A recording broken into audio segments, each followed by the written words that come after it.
Okay then guys, what is going on? Cloud Plays here and welcome back to another video here on the channel, and today we're inside of Starfield where we have got loads of great information about the new Shattered Space DLC, everything you need to know and things that are going to be included inside of it, as well as Starfield busting the biggest myth about Xbox Game Pass. We've got some tips for you guys from a player that's played 200 hours inside of the game already, and we're going to talk all things Starfield. So if you haven't already, smash that beautiful blue thumbs up and subscribe with post notifications turned on. It'd be greatly appreciated. On top of that, make sure you check out our sponsor for today's video, Cymax, the nutrition's expert providing supplements proven to help fitness, weight loss, shredding, and bodybuilding. These guys have just launched a whole new brand called Explode, and if you check out the community page, we're going to be giving away some of it to you guys. So make sure you stay tuned and click the link in the description to give them a check out. But with that being said, let's dive on into today's video. So Starfield Shattered Space DLC. How is it you're going to get it and everything we know so far? So while players are exploring every aspect of Starfield's vast universe, Bethesda have been preparing to broaden the game's horizon with the first DLC. Now here's everything that we do kind of need to know about the Shattered Space DLC, including the potential release date, which is an interesting concept to say the least. Now the first DLC, Shattered Space, has already been announced, and here's all the information that we have about it so far. The release date aiming for is likely to be around March 2024. Now this is based on the schedule that past Bethesda releases have followed when it comes to post-launch expansions. In Fallout 4's Automatron DLC arrived around 6 months after the main game hit shelves, whilst obviously Dawnguard released for Skyrim around 8 months after it launched. So we're still looking at around the same sort of time period in early 2024 that we can look forward to the first DLC for this. Now, what is it that we're going to have inside of it as far as details we've got so far? So there is a House Va'ruun backstory. Now there seem to be several significant factions in Starfield that are not fully explored in the main storyline. One such faction that could potentially see a significant expansion is House Va'ruun. Although it might seem far-fetched, their resurgence could disrupt the peace currently enjoyed by the settled system. On top of that, Earth's devastation explained. Shattered Space might be the potential DLC that transports you back in time to witness Earth's devastation itself. Now this speculation is based on Victor Aze's invention of the grav drive, which unfortunately led to the collapse of the planet's atmosphere. And we've got the overall, which is entering the Unity. Now the community has thoroughly delved into Starfield's New Game Plus mode, and given the unpredictable and chaotic nature of the universe, it's plausible that entering the Unity could result in a space fracture.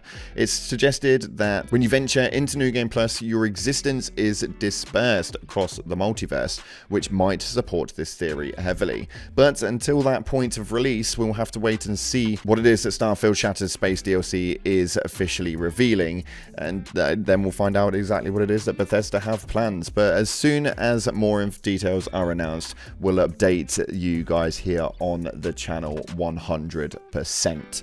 I'm excited to see what it is, but it's going to be a really easy purchase with an upgrade to the premium edition as of right now for $34.99. Meanwhile, those who have a physical copy of Starfield will have to purchase the DLC on its own when it eventually does launch. But when we're talking about purchasing, Starfield just busted the biggest myth about Xbox Game Pass, because Xbox subscription service didn't stop Bethesda's RPG from dominating sales charts last month. Now if you look at the sales data for September, you'll see that Starfield was the best-selling game in the US that month. Add-on spending, like the £35 premium edition upgrade for many Game Pass members tracked onto their free base game to get the early access, wasn't accounted for in the data either, which makes Starfield taking the #1 dollars earned spot here even more impressive. Really, Starfield achieved those records sales in spite of Game Pass, which parent company Microsoft reportedly recognizes causes a decline in base game sales 12 months following their addition. Now Starfield's next 11 months of sales then could be more conscientious. There are already signs of its fresh paint chipping.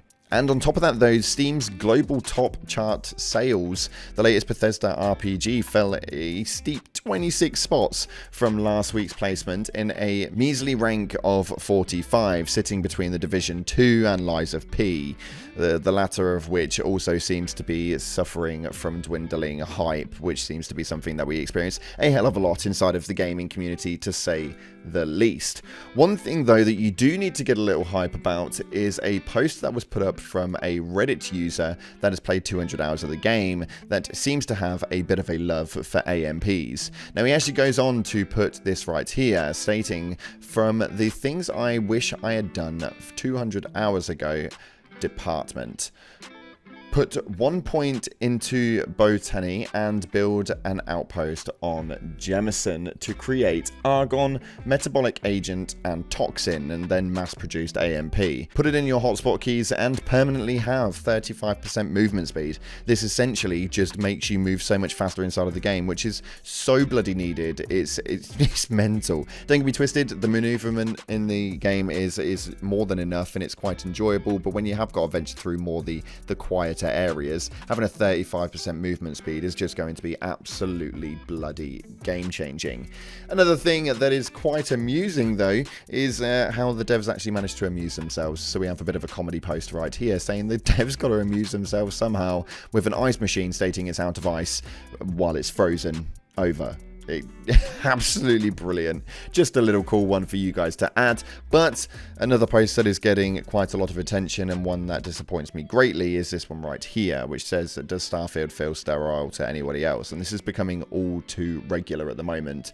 Starfield does seem to be having a bit of a dwindling effect, a little bit more than what we had inside like Fallout 3 and New Vegas and all of those sorts of games alongside Skyrim. They never really lost their hype too much, but I don't know if it's actually the game feeling more sterile or people having a higher expectation. Now he goes on to state right here, "I love Bethesda games, but mainly for the weird and crazy stuff you see, the WTF moments. I haven't really found any of that inside of Starfield, and am I just missing these missions? Am I just missing these missions, or is the game sterile? If I were to think back to Fallout 3, where they had a quest to check out a cannibal family, crashed alien ship, wild wasteland stuff happening, Voltec's inhumane experiments that made you go WTF, even the DLC point Lookout had the trippy dream scene, and let's not forget nuking Megaton." And I think that they have got a solid point inside of this, because Elder Scrolls had its weird and crazy moments as well, and this game doesn't seem to have too many of them and is a little bit lackluster on the quote-unquote weird and crazy. Although there are definitely some questionable areas inside of the game, there doesn't seem to really be that out there movement. They've kind of gone for a more realistic styling on a space venture, so we'll have to see exactly how this one expands with the Shattered Space DLC, and hope that there's a little bit more craziness that we know and love from Bethesda. But up until then, what are you guys thinking about the game in the comment section below? We speak about this one quite frequently here on the channel because I feel like it's definitely a mixed bag. Some people really enjoy it, and some people are getting bloody bored of it already. Let me know your opinions via the comment section below. Now, that's all we've got time for today. If you haven't already, smash that beautiful blue thumbs up and subscribe with post notifications turned on. It'd be greatly appreciated. On top of that, make sure again you check out Cymax, the nutrition brand, for all of your gym usages. Thank you so much again for watching. Appreciate you all, and as always, I'll see you in the clouds.